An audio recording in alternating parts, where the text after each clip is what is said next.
Friends in the Corner podcast. Stories and topics from around the state of Kentucky.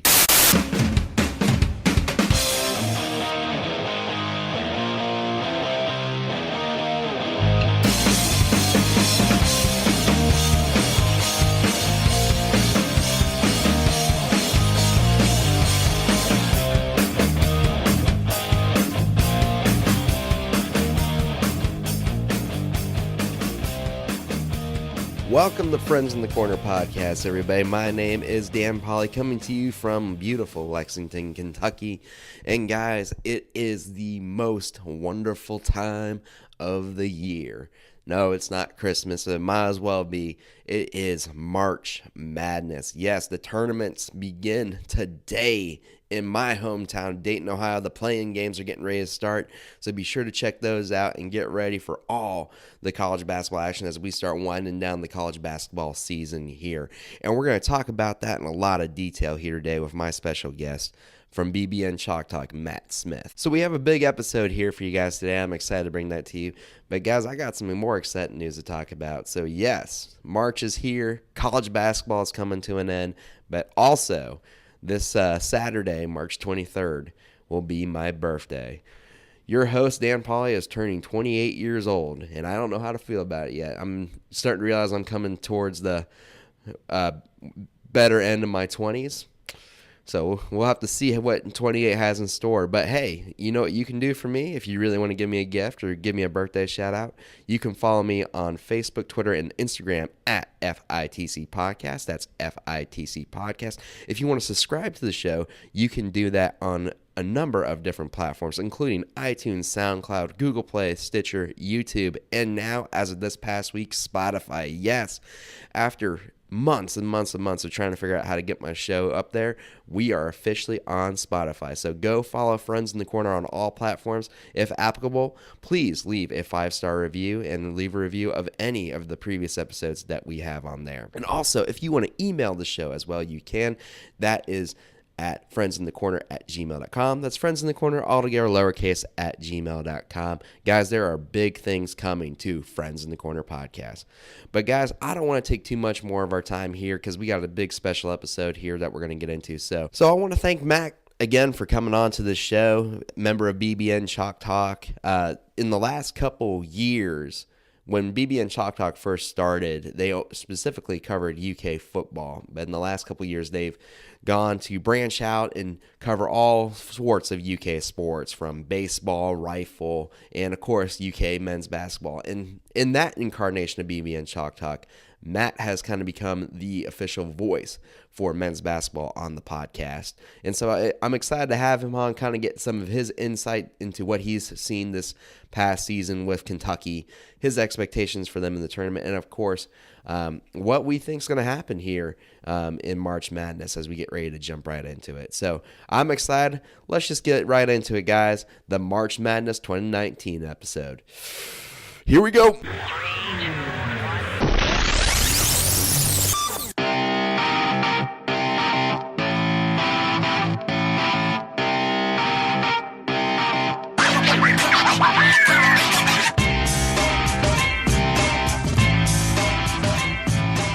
All right, well, we're welcoming a familiar face back onto the podcast here. 1/3 of the fat old lineman, the Fools, Mr. Matt Smith of BBN Chalk Talk. How you doing, man? I've been doing good, man. It's been a while since I'm glad to be back, and especially this time of year. This is behind football season, my second favorite time of year with March Madness getting going, so I'm all jacked up right now. Yeah. Well, I mean, and I have you flying solo here today. You don't have coach, and you don't have your backup player here to help you out, but but I'm happy to have you on. Yeah, sometimes that's for the best.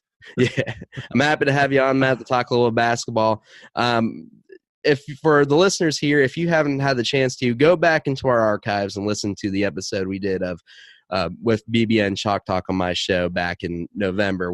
That was before the U of L game and the end of the UK football season. But for those who may be new to the podcast, Matt, do you want to tell them a little bit about who you are and your kind of past experience? Yeah, absolutely. So I grew up, born and raised in Kentucky. I was lived in Louisville, went to high school in Louisville, played football my entire life, and was lucky enough to grow up a Kentucky fan and then also get a scholarship offer to play football for Kentucky. So spent my college at Kentucky, played for 5 years there with a redshirt year under Coach Brooks and Coach Phillips. And unfortunately, my last year was Joker's last year, so I didn't get a chance to play under Stoops once he came in, which I wish I had been able to. But I just grew up around the football world, and lucky enough to Max Godby with one of my former teammates, and hit me up 4 years ago at this point, and said, "Hey, I'm starting a podcast talking Kentucky sports. You want to be on it?" And I said, absolutely, because I want to talk about it all the time, and I don't have anybody to talk to about it. So it was perfect that he went out and got one of his old high school coaches, and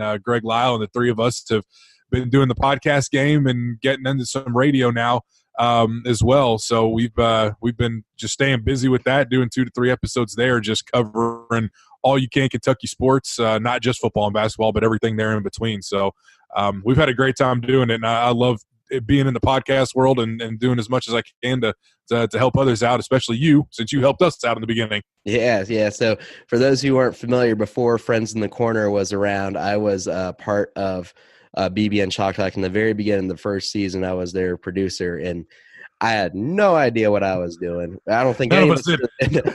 We sat around at a small table in Max's apartment, and every Sunday we showed up saying, okay, what the hell are we doing now? So yep. Seems like you guys have moved up a little bit since then, though. Hey, man, it worked out, and just we always laugh when we think about that of crowding around a little table in Max's what was his dining room, if you could even call it that, with one microphone sitting in the middle of the 3 or 4 of us, and it was some interesting times, but we made it work. So absolutely, hey, you gotta start somewhere, because starting is the most important part. So absolutely, well, it's kind of interesting to hear from you, man, because as you were just mentioning. So basketball is not your background. Football is. So you started at UK as a football player, and now you're still covering UK football, but now for BBN Chalk Talk, at least you're their main correspondent for basketball. So how does that feel to flip the coin onto the other end here? It's interesting to talk about it at this level and going this in depth and being part of the media and covering these games and attending all the events and things like that. But I mean, really, it's not. For me, it's not that difficult to do, because I grew up a Kentucky fan, and when you grow up a Kentucky fan, you can't help but watch basketball and cheer for basketball. I played basketball all the way up until high school, and my mom played college basketball as well. So I grew up around the sport and knew enough about it to obviously know what I'm looking at. I don't know it to the depth that I know football, and can really analyze things and watch a game and be able to pick things out like I can with football. But I mean, I'm still your average Kentucky fan. I've gotten a lot closer to the program since I've been doing this and paying enough attention to it, and like I said, attending a lot of this stuff. So for me, it's been fun, because it's gotten me closer to the other sport that I do still love to watch and get out and play every now and then with some friends. But it's been exciting to watch them and follow Coach Cal and all these guys coming in and out every year and seeing what they can do. So I've had a lot of fun doing it. And the good thing is that Greg has picked up a lot and kind of got back to some of his basketball roots and is getting just as involved as I am. Max, we're still working on. He's got a ways to go. But Greg and I, we seem to cover it pretty well. Well, look, so I've been listening to the show the last couple of weeks here, and Max kind of goes on these little MIA spouts every once in a while. He's like, he's there, he's gone, he's there, he's gone. Yep. And I'm just wondering, for his punishment for not showing up, you guys send him to those 9 o'clock games to do some coverage. So I think that'll teach him to show up if he's going to commit to this team here. We've certainly thought about that, but at the same time, we don't want him to get us kicked out or mess anything up too bad to where we're not allowed back as a unit. So we thought about it, but we went against it. But those 9 o'clock games are rough. By the way, that's hard covering those, because you don't get home until 12:30, 1 o'clock sometimes, with all the media stuff that's involved afterwards. Oh yeah, it seemed like there was more of them this season than any other. There were a lot. It was crazy, but yeah, man. But hey, I'm happy to have you on again. It's the most wonderful time of the year, man. It's March Madness. This is the time of year where we all got our tax return back. We're a little little more wealthy or a little more broke, and we're about to get a little more broke after this this March as well. So That's right. Office pools here. That is right. Before we jump into that, let's talk a little bit about this past weekend with the SEC tournament here. Mm-hmm. Obviously, we watched in Kentucky get off to a good start on Friday, got a win over Alabama, kind of got that redemption win from the start of the season. And then we went and played Tennessee, who's been kind of our main thorn in our heel this entire season here. And we didn't short against them. So what were some of your thoughts after watching this past weekend in the SEC tournament? Yeah, I mean, I definitely think there was some interesting things that ended up happening. I think the first thing that kind of caught everybody by surprise, but also at the same time not surprised, is that LSU and the quarterfinals there, LSU's first game of the tournament. Florida had already played one prior to that, but we know LSU's going through all that stuff with the FBI. Their head coach will go away. They were able to get Javonte Smart back to play in that game. Obviously, it wasn't a huge factor because Florida still won on a last second 3-pointer, but that was interesting to see. And so, that kind of will spill into something that we'll talk about here in a little bit once we get to the bracket of where LSU kind of stands now with all that still looming over their head. But that was kind of an interesting development. And then, with Kentucky going, taking on Tennessee, split the series in the season. Kentucky destroyed Tennessee when they came into town, and then Kentucky got destroyed when they went down to Knoxville. So it was a neutral site. It was a chance for it to be a good game. What was starting to be a really good game, and I wish it could have gone that way, I tend to lean towards the officiating kind of took away some from the game. At this point, I'm not as mad at the loss because we still blew an 8 to 9 point lead with 2 minutes left, and that's unacceptable, regardless of what the officiating is. But from the way that the officials started that game and were letting guys play, they were not calling fouls. They were letting it get physical, which if that's the way you're going to do it, you've got to be consistent throughout the whole game. The second half, they seemed like they were just calling every little thing. A lot of replays we were seeing, the day after and things like that weren't even fouls that they were calling. And, we had Doug Shows there, who we know has a history with Coach Cal and UK and how everybody thinks he's against UK. And then you got Grant Williams on Tennessee's side, who is the king of flopping. And the guy that gets a lot of calls because, and I don't blame him. I would do the same thing if I got calls and was, good enough at acting to be able to draw some of those. But all that to say, what could have been a good game had the officials stayed out of it, even if Tennessee had won just outright, they would have won. And I'm not mad at our performance. I'm just a little irritated at the officials. And if you know anything about me, I'm not one to blame the officials like Max does all the time. I don't blame the officials as much because I know their job is hard and the players should have a say. But when the officials step in and it makes it about them, that's when I tend to have a problem with it. Right. And I think that was something I kind of just noticed too. So I didn't get to watch the whole game because I was working, but going back and watching it over again on that first half of basketball, that was probably some of the most fun basketball I watched this entire season, that first half. And then, as you were mentioning, coming back in the second half, whistles just everywhere. I talked to a friend. He mentioned, he's like, it's like free open swim at the local pools. There's so many whistles going on. So that's good. I like that. That's awesome. But then so Tennessee did come away with the win, unfortunately. But then they went on to lose to Auburn in the finals there. So so when you think about it, I guess Kentucky kind of did end up beating Tennessee just a day later because man. Tennessee looked hung over. They looked tired. They were a step slow, and Auburn was just shooting lights out. So, I mean, I think, in my opinion, even if Kentucky had won that game, I think the same thing would have happened. I think Auburn would have beat Kentucky in that game just because of how big of a game. I mean, the true championship was the Kentucky-Tennessee game, and unfortunately, Auburn was a little bit fresher. They had played against Florida in a very slow-paced game. Which gave Auburn to, definitely a leg up. And I know Bruce Pearl was happy that he was able to get a win over his old school there and bring one home to Auburn. But, yeah, I think Auburn's another team. They got a chance to do some damage, but you just don't know how they're going to play. But, again, we'll talk about that here soon. Yeah, I mean, because looking at our bracket here, Uh, there's a shot we may see them here. Yeah. Possibly. Actually, and to be quite honest, we'll talk about this in more detail. I actually do have us going against Auburn in the Elite Eight there, so I have them over UNC. So we'll talk about that. But yeah, so SEC tournament's done. We're moving in. We've gone to Selection Sunday, and now we are. We've got our tournament standings as they are right now. So what did you think when you saw where Kentucky landed, and what do you think of our area of the bracket here in the Midwest? So a few thoughts about the top seeds. I thought the committee absolutely got it right with Duke, Virginia, North Carolina. I think all three of those teams, even though they're at the same conference, I think that all three of them deserve to be on that one line. Who I don't agree with is Gonzaga. Gonzaga is a team that was only 4-3 against Quadrant 1 teams this season.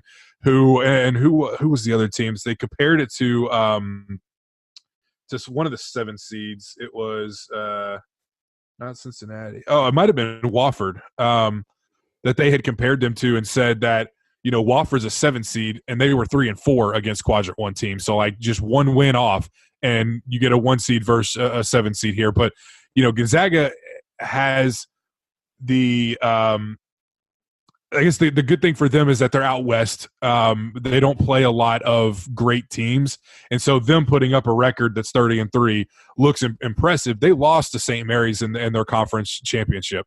Who St. Mary's is? I know they're in the tournament, but they're a 12 seed.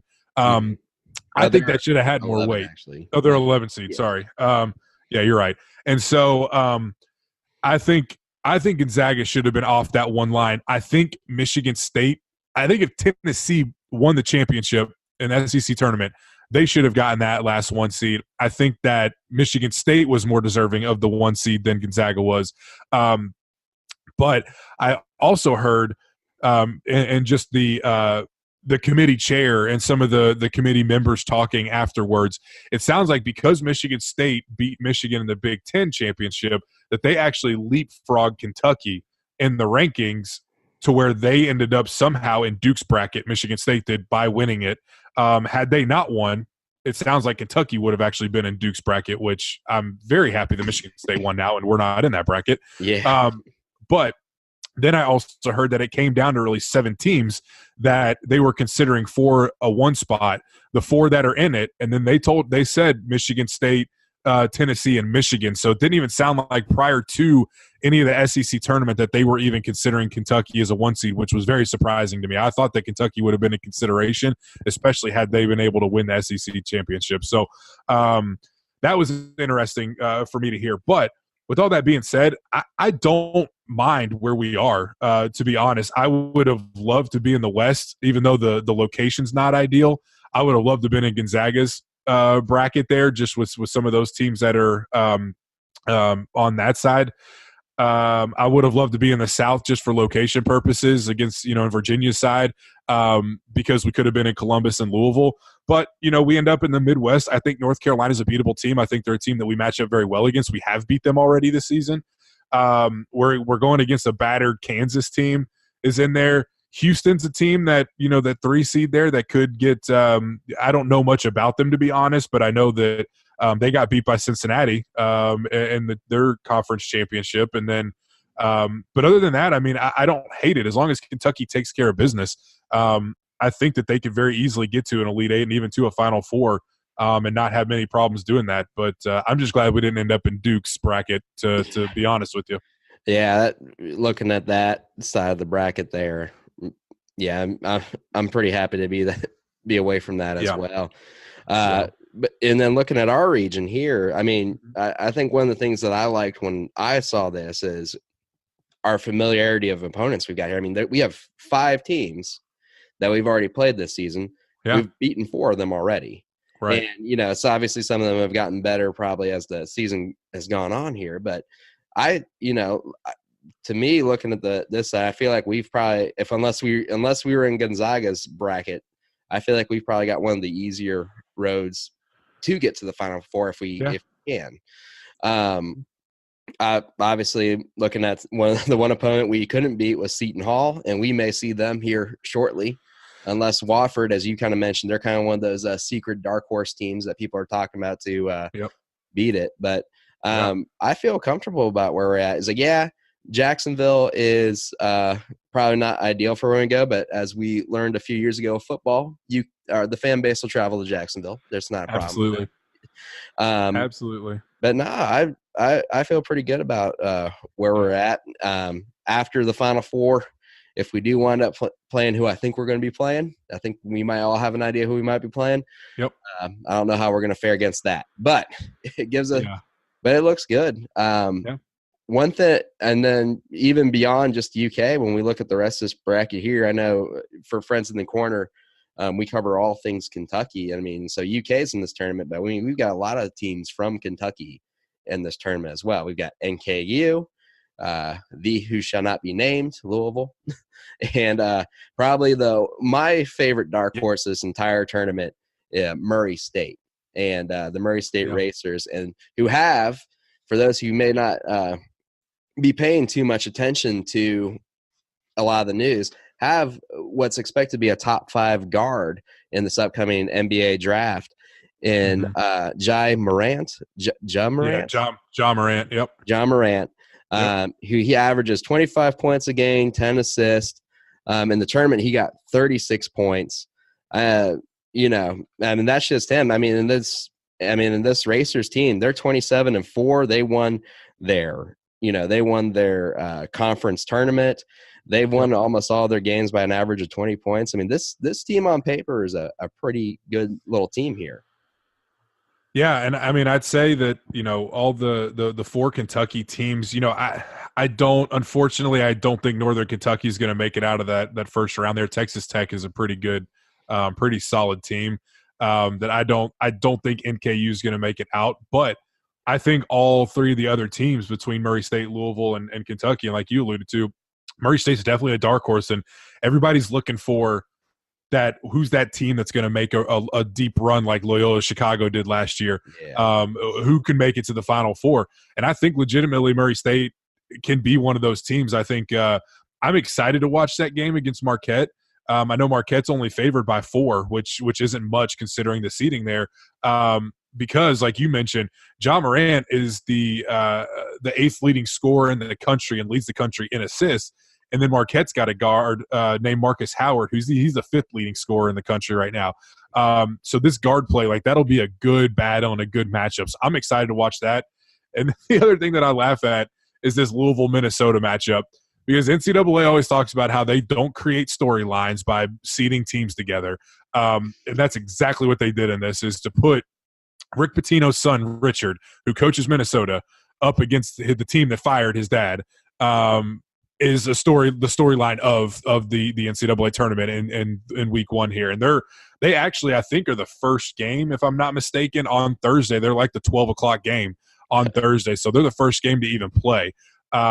So it's one of those, like, is Rick going to show up and sit behind, the Minnesota bench? Is he going to be there physically in person? Is he going to stay away from the game? Who knows? So that'll be one to watch. But I think Louisville, unfortunately, is going against, if they win that game, should be taking on a pretty tough Michigan State team that's just been rolling here recently. So unfortunately for them, they may have an exit, an early first weekend exit here out of the tournament. But if they get past Michigan State, I'd say they got a legitimate chance to be taking on Duke here in the Elite Eight after that. So we'll see. I mean, Kentucky teams have a chance to do some damage for sure.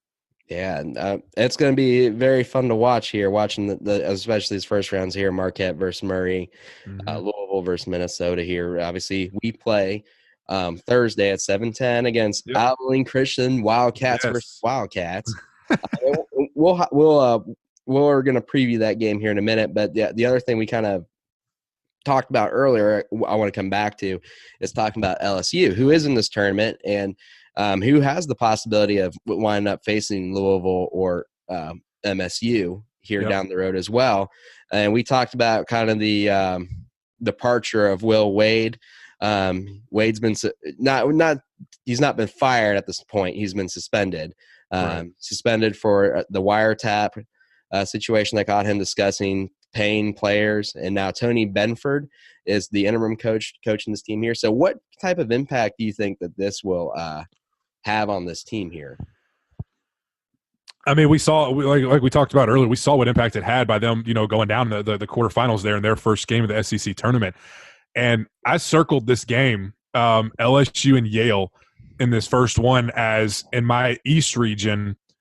I've really got two teams that I'm kind of looking on upset alert. My first one is I think Belmont will beat Temple in the play-in game, and then I think Belmont has a legitimate chance to beat Maryland in that first round. But then right below them, LSU Yale. Yale's a good shooting team. I think Yale, if they can speed the game up and if they can just shoot lights out, I think they can give LSU some real fits. They're not going to be the size of LSU, but they're going to be one of those teams that's just very sound and fundamental in what they do. And they put up 97 points in their conference championship against Harvard. So they're a team that can shoot.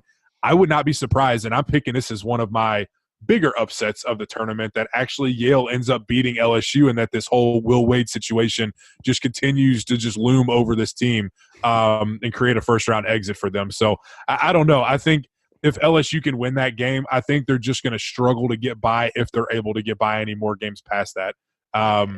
They're just not going to be in a good place, unfortunately, I don't think. Yeah, and Yale definitely has a history of being one of those upset teams in the start of the tournament. A few years ago, they had that big upset win against Baylor. Yep.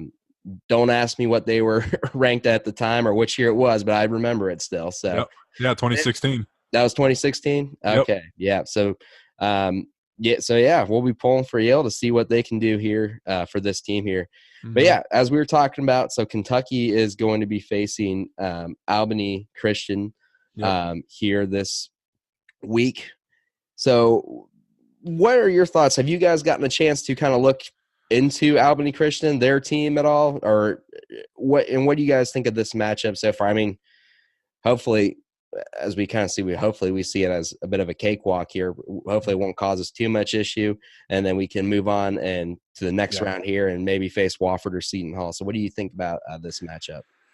Yeah, I mean, I think the tough thing is when you look at a team like this, what you know for sure about them is that they're going to be a good shooting team. If any of these small teams are at this point, they're probably good three-point shooters. They're probably good just shooting teams in general. The only things that I really know, I haven't dug a ton into Abilene Christian. I know they're out of Texas, so Greg will love that because he's a Texas guy. But I know they do play a lot of inside-out basketball, meaning that they try to get inside first and will kick it out to the three-point line as they need to. They run a lot of just solid plays. They have some good spacing. They can shoot threes. They even have their big man, their center, is a guy that can shoot threes as well. So I think he made 2 in their conference title game. So it's one of those that we should not have a problem with these guys. Like our athleticism and height and just strength should be able to outpower these guys. I don't think it'll be close. I think the spread's at 21.5 right now on this game. So I fully expect Kentucky just to go in and take care of business against a team like this. But when you're just talking about Kentucky in general, really my thoughts around them playing in this tournament and what I've seen, kind of this season, has been, number one, throughout this tournament, we've got to keep PJ and we've got to keep Reed Travis in the game the entire time. Every time PJ gets in foul trouble early, which has been a lot lately, he's got in the against Tennessee, he got in foul trouble and had 2 fouls within 6 minutes of the game and sat for 14 minutes of the first half. And that's just we can't have that happen. We need him in there making plays. When he came back in, he was able to help out, but by then it's just too little too late. You miss all that time in the first half. Yeah. And then we saw with Reed being down with an injury, what that can do to this team.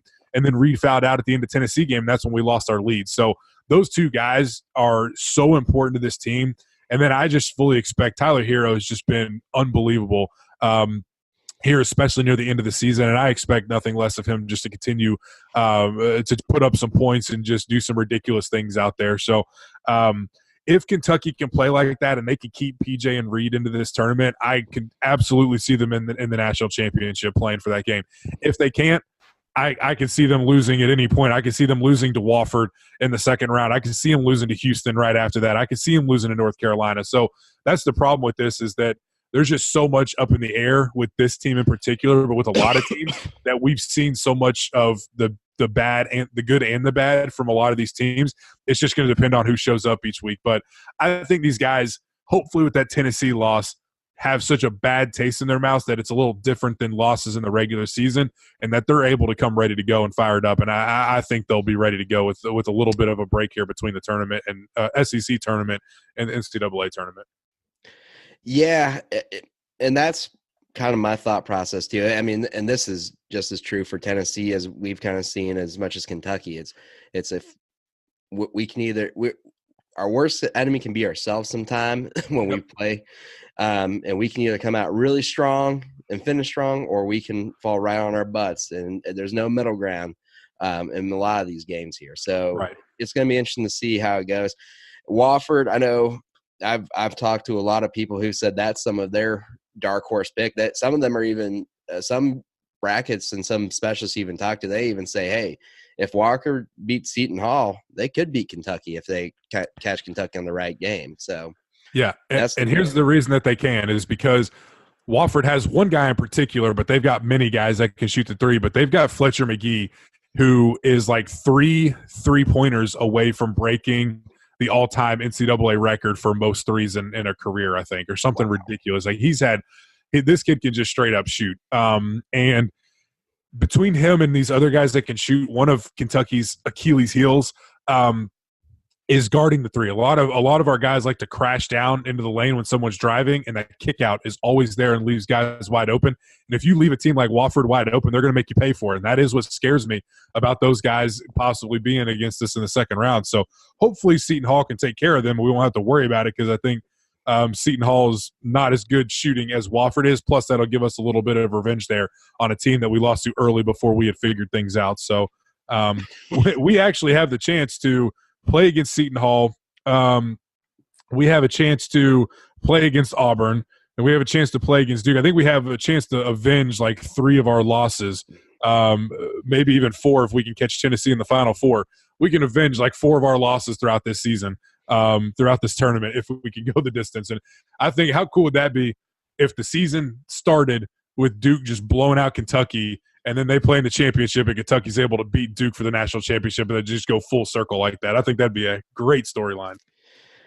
It would be, but Duke also has one guy on their team that may make that a little bit difficult for us. And I think we all know, anyone who's been watching ESPN for the last year probably knows who we're talking about. He's back. I think he's healthy, but he's definitely ready to go, and that's Zion Williamson. So, even if you're not following college basketball to a full extent, most people know who Zion Williamson is, the freak out of Duke. He's expected to be the first-round pick. So what kind of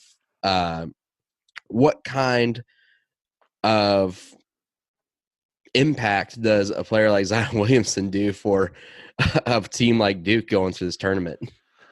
I mean, if you've been following them here as of recent with his injury and stuff like that, I mean, you see exactly what kind of impact he has to where, you know, they were just dominating before he got hurt there in the first 30 seconds against that first North Carolina game.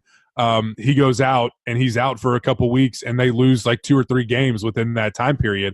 And that's even with having 2 of the other top 5 players in the country alongside, and they're still not the same team they are. And then he comes back for the ACC tournament, and they just go through and just destroy they didn't destroy North Carolina, but they destroyed pretty much everybody in that, and we're back to full force. So you see the impact that this kid has in this team, and it's really unfortunate because 2 of the 3 basketball teams that I hate more than anything, Louisville, Tennessee, and Duke, and 2 of those teams, in Duke and Tennessee, there's guys on the team that I like, and it sucks because I want to hate them, but I like them, and I like Zion. And the freak athlete that he is, you can't do anything but respect what this kid can do and what he brings to the table and how unbelievably talented he is. And then on Tennessee side, I love Rick Barnes, the head coach, and I like Admiral Schofield too. Grant Williams is okay for me, but because of how much he tries to flop, he's kind of lost some respect for me. But I love Admiral Schofield for that team too. So, yeah, I mean, Duke is going – if they stay at full health and full capacity – they're going to be tough to beat regardless. The only thing that we can hope is that we're catching them at the very end of the tournament, and hopefully they're beat up a little bit coming into that game, but I doubt it. So we got to hope that someone catches them early and gets a little upset. Maybe a Virginia Tech who beat them when Zion was down, and Virginia back are big guys who's been injured too. So they're familiar with each other. Maybe Virginia Tech can catch them. Maybe Michigan State can catch them. I don't know. Somebody's going to have to get them before the championship. Otherwise, they may roll right through this whole tournament. Yeah, it looks like it. Just looking at their side of the bracket there, I mean, you got some guys that could be maybes, but even was watching Zion and Duke this whole season, very few times did he look vulnerable. Actually, even looking at Louisville here, if they may have the possibility of meeting up with them. I just remember that game with Louisville where Zion destroyed the basketball with his bare hand. Yeah. And obviously we've seen what he can do to shoes. Yep. So, I mean, he's just a freak of nature. So and in my bracket here, I can talk a little about this. So my final four that I've got is Duke, Gonzaga, UK. And I actually have, because the logic we were talking about with UK coming out, fire, hot, ready to go, I have that same going for Tennessee. Probably having that same mentality losing to Auburn here. So I have them actually in my Final Four too. I may be one of only a few people in this entire country that have that. But I also like drama, like Minnesota, Louisville. So I would love to, I would love to see that. And then I've got UK versus Duke in the finals, but I have us losing to Duke a little bit closer, 82-72. So yeah, so a little bit of a stretch in my bracket here, but I do, like I said, I do feel confident about Kentucky making at least a Final Four break, especially with where we're sitting right now. It's more than possible there. So, but what about you? What projections do you see for the tournament, and specifically UK? Yeah, I'm with you. I think Kentucky has a very good shot, and if they, come out and play like we know they can and put everything together that we've seen, kind of game here, game there, I think Kentucky very realistically can make the Final Four, and I have them in the Final Four. I have out of the South bracket here. This one I get torn on because I think Virginia is actually going to lose in the second or third round. I know they went out. They were the first 16 seed, or the first 1 seed ever to lose to a 16 seed last year. UMBC, baby. UMBC. I do not think that will happen this year to them, but I think Mississippi with Ole Miss and Oklahoma, I think one of them might be able to. But who my kind of dark horse in the South bracket up there is Oregon. Oregon's hot right now, and they're coming off a conference championship. They could shoot lights out. If they could catch Virginia on an off shooting night, that's all it's going to take with those guys is catch them on an off shooting night, and you are shooting well. That's all it's going to take to beat Virginia. So I think Oregon might actually be able to get Virginia there in that Sweet 16. So because of that, I'm actually going to go with the 3 seed out of the South. I think I'm going to look at Purdue to hit the Final Four there out of that bracket. I think that they're going to be able to catch Tennessee. We've seen, they're going to be studying that Auburn tape like crazy. And if they can keep Tennessee from shooting, there's a legitimate shot they can beat them. I have Duke in the Final Four, and then I have Michigan. I think out of that West bracket, I think Michigan's able to easily really make a run towards it and get there. So that's my Final Four. Again, I'm same with you. I have Duke and Kentucky in the championship, but I'm so torn back and forth on who I'm going to put down on that line because my heart wants Kentucky, but it's just hard to look past this Duke team and what they can do to people. So I'm going to have to think longer on that one for sure. Yeah, and there's still time. There's still plenty of basketball watch to be played. Actually, by the time this podcast comes out, we're going to be starting with the play-in games in a city we're both pretty familiar with, Dayton, Ohio. Always fun. I grew up going to some of those playoff games or talking to around town about some of those playoff games. So always fun to see those up in the Dayton area. If you're near Dayton, be sure to go check those out over at UD Arena. But, yeah, basketball is coming to an end. We got a lot of fun games to come watch, and we're excited to see what you guys are going to be doing coverage-wise for the tournament here. And, is there anything else you want to add before we finish up here today, Matt? I don't think so. I'm excited to watch this tournament because I think you've got the top 8 teams, your 1 and your 2 seeds, who separate themselves really talent-wise from the rest of the field. But within the rest of the field, I think that there's so much that can happen. It's going to be fun to watch. I think there's going to be more upsets this year than we've seen in a while. And Jay Billis put it best when he was talking after and kind of after the brackets had been announced and doing some of the analysis on there. He said, you take some of these teams that are your mid-major conference or your small schools, and you drop them into a conference like the SEC or the ACC or something like that, and they don't survive to get out of that. But you give them one game and give them one shot against some of these guys, then that's when you get your upsets and see what they're able to do. So, it means so much to these little guys that are out there trying to make a name for themselves. So I'm excited to see what some of these games end up being, and couldn't be happier. This time of year is great. And I got to figure out a way to get off work so I can watch some of these. Yeah, I don't know how much I'm going to be able to watch it during my work, but I'm going to try as much as I can here. But absolutely. And after this tournament's done, the best part is we're just that much closer to football season. So that's right. That is absolutely right. Slowly but surely. Well, Matt, I just want to say thank you so much for coming on my show, talking a little basketball with me, talking about this tournament here. I'm excited to listen to you guys a little bit more. So right now I just want to give you the floor. If there's anything you want to pitch or you guys want to promote BBN Chalk Talk, go for it. Yeah, absolutely. So every Sunday we are on live radio on 590 WVLK and 97.3 FM in the Lexington area here from noon to 1. So we'll be on, again here this Sunday. There will be some games that are just starting up, but we'll be talking a lot just about everything leading up to that day. And then you can also catch us really on iTunes, on anywhere that you go to download your podcast. Just search BBN Chalk Talk. We're on Twitter, Facebook, Instagram. Just very easy. Anything you want to look for, BBN Chalk Talk, and we put out about 2 additional podcasts during the week. So you're getting 2 or 3 episodes from us a week, especially right now during this time of year. So go check us out, and we still appreciate everything you did for us in the beginning, Dan. So we're always happy to come on here and especially talking basketball this time of year with you. It's always a good time. Yeah, I appreciate it. Well, don't be strangers now. I'll try to get the band back together again here soon for another episode. Love it. And if you got, I know Max goes MIA every once in a while. So if you need someone to fill in, you know how to get a hold of me here. That's a great point. I love that. All right. We'll talk some bourbon. So perfect. Oh, speaking my language.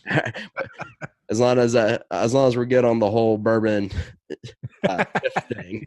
I know. Yeah, we're good. We're good on it now. Oh, we're good. Okay, so I'm going with you, and I'm going with Max. I just gotta get Greg on the bandwagon. Yep. So, Yep. All right, good stuff. All right. Well, Matt, thank you so much, and until next time, go Cats.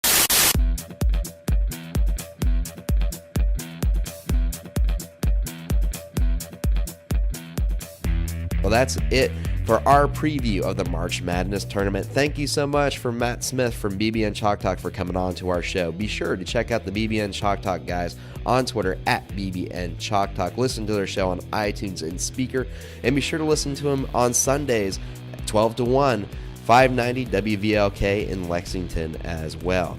Also, be sure to follow our show as well. We're on Facebook, Twitter, and Instagram at FITC Podcast. That's FITC Podcast. You can email the show at friendsinthecorner@gmail.com. That's friendsinthecorner, all together, lowercase, @gmail.com. And be sure to subscribe to all of our listening platforms as well. That includes iTunes, SoundCloud, Google Play, Stitcher, YouTube, and now Spotify. Friends in the Corner podcast is getting bigger, everybody, so come and join the party. But that's it for me here, guys. Till next time, enjoy college basketball. Good night. Go Cats. That's a wrap.